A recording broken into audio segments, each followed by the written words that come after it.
Olá, sejam muito bem-vindos ao meu canal Tatiana Sampaio, onde nós estamos aqui então nessa série sobre a Divina Comédia, de Dante Alighieri, na primeira parte que é o Inferno. É claro que a gente pretende viver, eu pretendo, né, trazer aqui todas as partes, tanto o Inferno, quanto o Purgatório, quanto o Paraíso, mas o trabalho é bem extenso, como a gente tem percebido, né? Então, se a gente for aprofundar na obra, realmente vai exigir um pouquinho de tempo. Mas estamos aqui na primeira parte, estamos hoje já no canto 18 da primeira parte, que é o Inferno, onde a gente vai entrar, então, no 8º círculo, que é destinado aos fraudulentos, né? Os pecadores que estão aqui sofrendo castigo eterno por causa das fraudes que cometeram em suas vidas. E daí depois temos também o círculo 9, que é sobre os traidores. Também é uma forma de fraude, mas de uma forma mais grave. E a gente vai entender no decorrer aqui dos cantos o porquê. Então vamos lá, como sempre, né? Eu começo com a introdução, a contextualização e depois eu trago toda a chave de leitura, tudo que está escondido entre as entrelinhas, tudo aquilo que Dante queria expressar e de alguma forma não está ali explícito, mas todo o significado, o porquê do canto, como ele estruturou o canto, o que fez ele escrever o canto e o que ele queria passar. Como sempre, ele sempre dá uma lição, uma moral, uma reflexão. Comédia é exatamente isso, né? Lá no significado original da palavra comédia, significa realmente uma sátira, uma crítica ao comportamento, à sociedade ou algum assunto. Então aqui, por isso, Divina Comédia, ele traz aqui, então, tipo uma reflexão, uma crítica, uma sátira, né, de uma forma que faça com que a gente reflita, que a gente pense naquilo, nesses exemplos, nessas histórias aqui, e também traga isso com uma reflexão para a nossa vida. Então, por isso que eu gosto muito dessa obra, ainda mais que fala sobre virtude, sobre pecado, que é muito interessante nos dias de hoje, sobre filosofia, sobre no caso da ética, da moral, tem um pouco de política, então é nesse sentido, né? É claro, assim, que Dante, na sua época medieval, tinha algumas críticas contra a igreja. Ele que tinha um cargo público, ele exercia um cargo público e ele era líder de um partido político. Então, nesse sentido de política, na Itália, ou seja, em Florença, na Itália, né, onde temos lá muito da religião, né, católica, mas temos também muito do governo, né, no sentido político. Então ele tinha algumas críticas à igreja referente ao que era contrário a seu partido político, né? Então, nesse sentido, assim. Então a gente vai ver algumas críticas, principalmente às vezes sobre algumas pessoas da igreja, né? Mas é naquele sentido de que não é uma crítica de Dante, né? De Dante, que ele traz aqui, que ele expressa aqui, por causa das suas experiências, por causa do seu contato, por causa do seu conhecimento, por causa das vezes das represálias. A gente sabe que a gente tá falando aqui da época medieval, e naquela época a igreja também era um poder ativo, então no caso, a igreja tinha, assim, algumas ações diretas, né? Então, nesse sentido, as críticas de Dante aqui é da pessoa de Dante contra certos comportamentos de certas pessoas da igreja. Nesse sentido, deixar bem claro, mas isso é lá com Dante e a pessoa, né? Exemplo, a gente realmente não pode dizer quem tá no inferno e quem não tá no inferno, né? Isso daí é contra a doutrina. Então, dizer que a pessoa tá condenada, 100% condenada ou 100% salva, isso daí só Deus pode falar, né? Então, nesse sentido. Mas ele tá trazendo aqui como uma crítica referente aos comportamentos que ele não concordava, que ele achava errado referente às pessoas, né? Os comportamentos das pessoas que exerciam cargos ali na igreja na época. Então é uma crítica pessoal dele, né, referente à visão dele, política e religiosa da época. E até por isso que ele foi, né, condenado, até por isso que ele foi exilado, né, como eu disse, a igreja naquela época tinha um poder ativo, então, nesse sentido, assim, sabe? Mas isso é uma coisa lá com Dante e a experiência dele, o rancor, a mágoa e as decepções dele lá, né? Mas ele traz, assim, como um exemplo de reflexão do que fazer e não fazer referente aos pecados e às virtudes, né? Nesse sentido. A gente vai ver isso aqui daqui a pouco, né? Nesse sentido. Então, como sempre, eu trago a introdução e peço para vocês aqui, já desde já, se você tá gostando desse conteúdo, tá gostando desse assunto, tá gostando, né, dos vídeos e da forma que tá sendo feito, que você possa curtir, comentar, que você possa compartilhar, que você possa se inscrever. Como disse, é uma série, então temos um vídeo para cada canto. Então, quando o próximo canto chegar, o próximo vídeo sobre o próximo canto chegar, você será notificado. Então, você vai estar atualizado aqui sobre todos os temas, sobre todos os cantos. Já estamos aqui no 18º canto dos 34, então falta pouco para o desfecho aqui dessa primeira etapa, ok? Então, eu vou lá, já dei meu recado, já falei tudo que eu te falar, até que falei demais, né? Então, vamos lá para a introdução e depois a gente vai vindo com as interpretações e tudo aquilo que o canto está querendo, que o autor está querendo expressar através do canto, né? Canto 18, do Inferno, de A Divina Comédia, de Dante Alighieri. Encontra os seus poetas no 8º círculo, chamado Malebolge, o qual é dividido em 10 compartimentos concêntricos. Em cada um deles é punida uma espécie de pecadores, condenados por malícia ou fraude. No primeiro compartimento, são punidos com açoites pela mão de demônios os alcoviteiros, e entre eles Dante reconhece Benedico, Cassianêmico e Jasão. No segundo jazem em esterco os aduladores e as mulheres lisonjeiras. Entre os outros, Alessio Interminelli, de Luca e Thaís. E assim começa o canto. O que é esse Malebolge?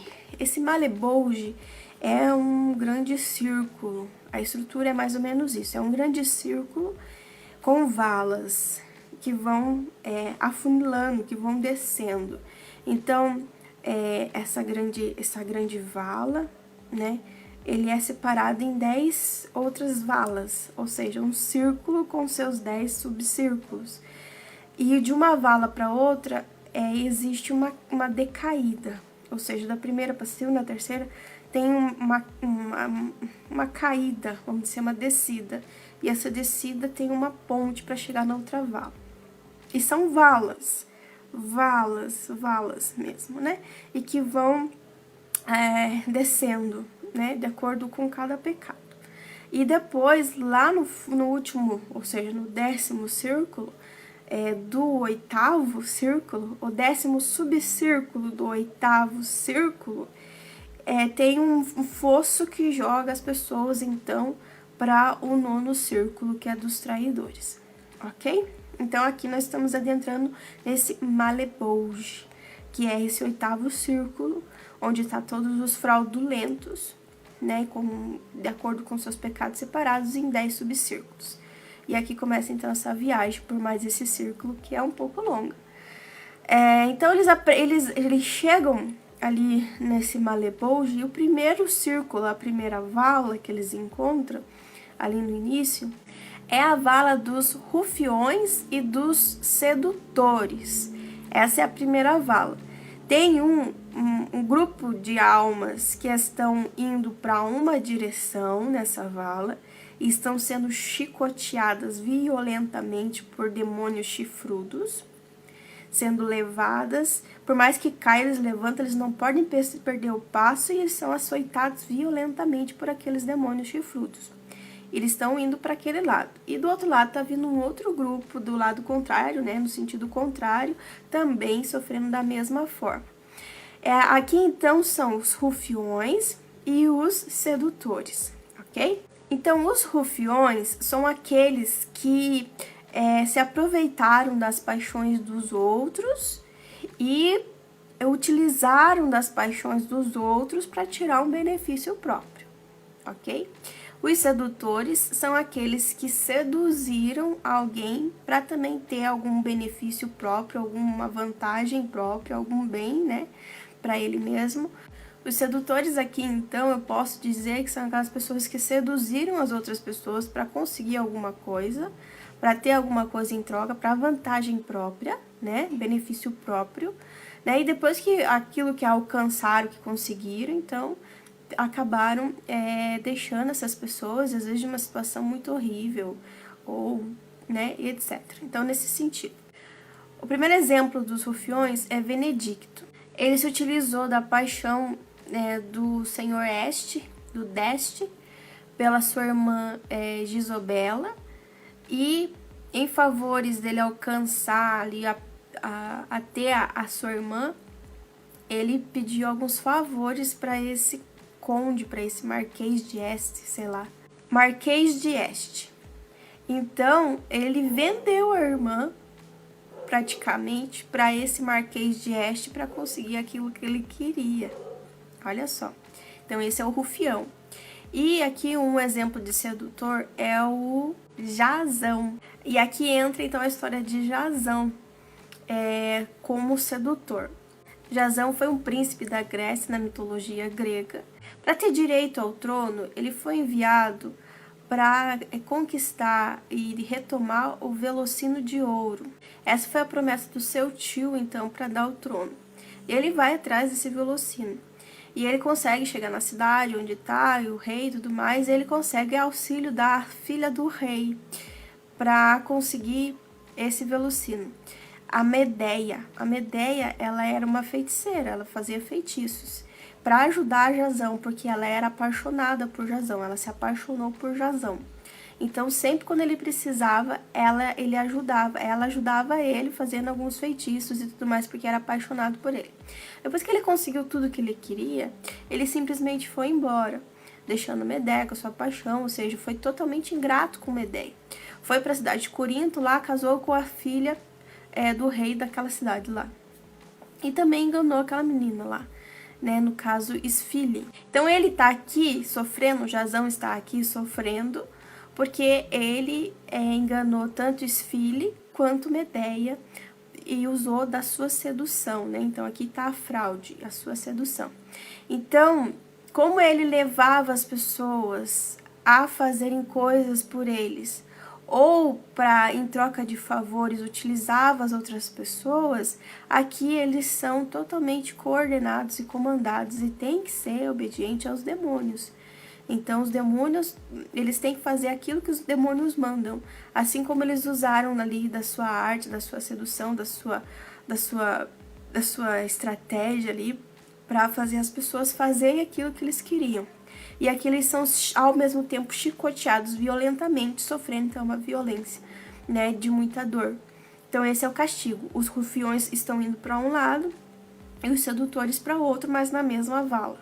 Depois, um pouco depois, passando a pontinha ali, vai para uma outra vala, que é então a segunda vala, o segundo subcírculo desse círculo dos fraudulentos, onde todas as almas estão imersas em cocô, em fezes.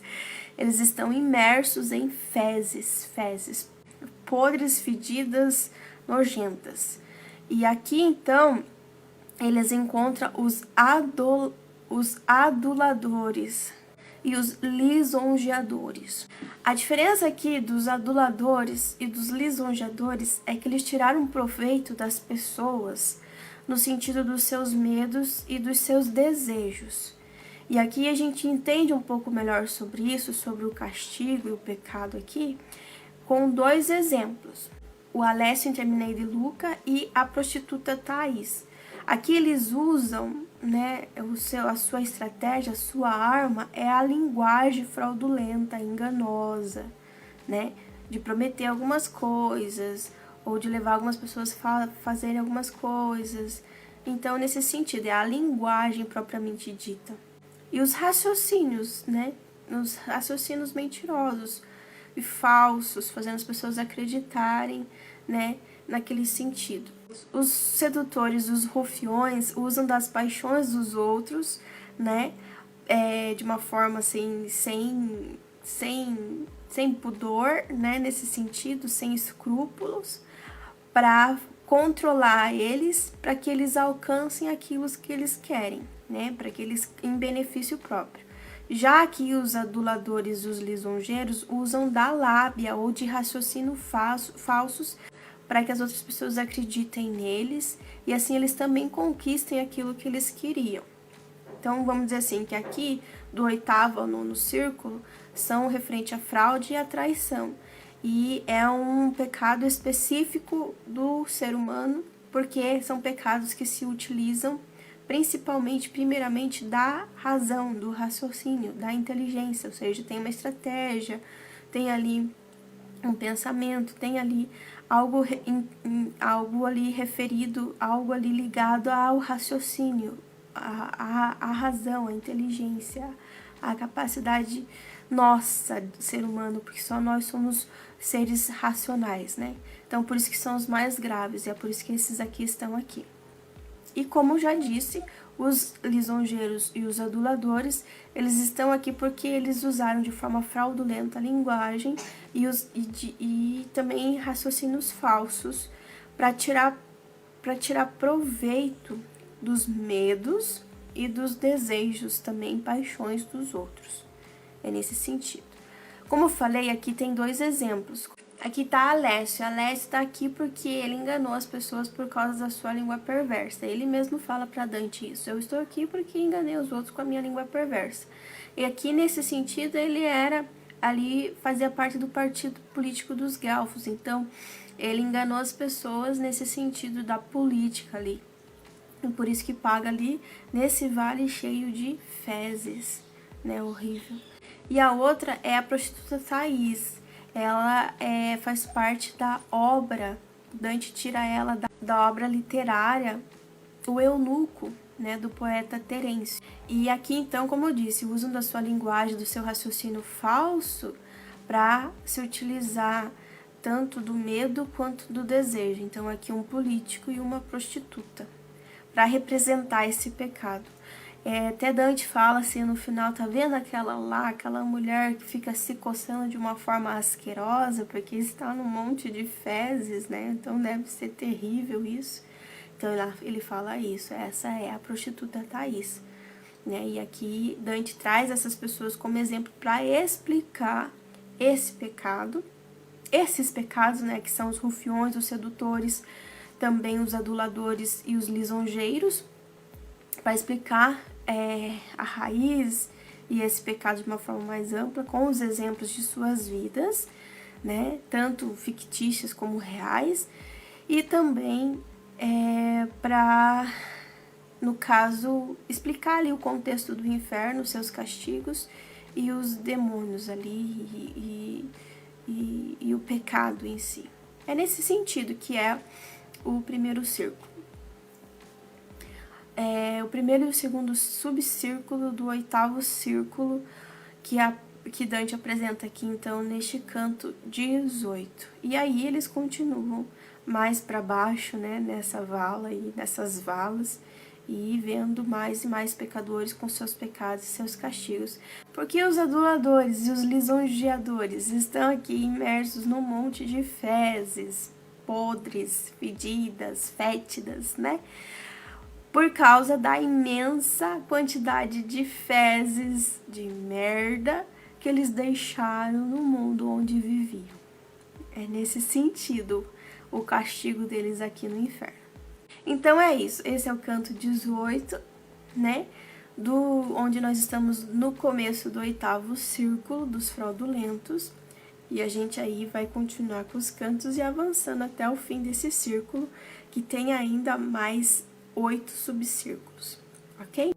Como sempre, se você gostou, se você tá gostando, que você curta, comenta, compartilha, né, que você possa ajudar aqui esse projeto aí pra frente. E eu vou ficar muito feliz, né, de saber que você tá gostando também, né? Isso também me faz muito realizada, né? Aquele retorno, aquela confirmação de que a gente tá no caminho certo, ok? Então eu fico por aqui, Deus abençoe vocês, beijo no coração e até o próximo canto.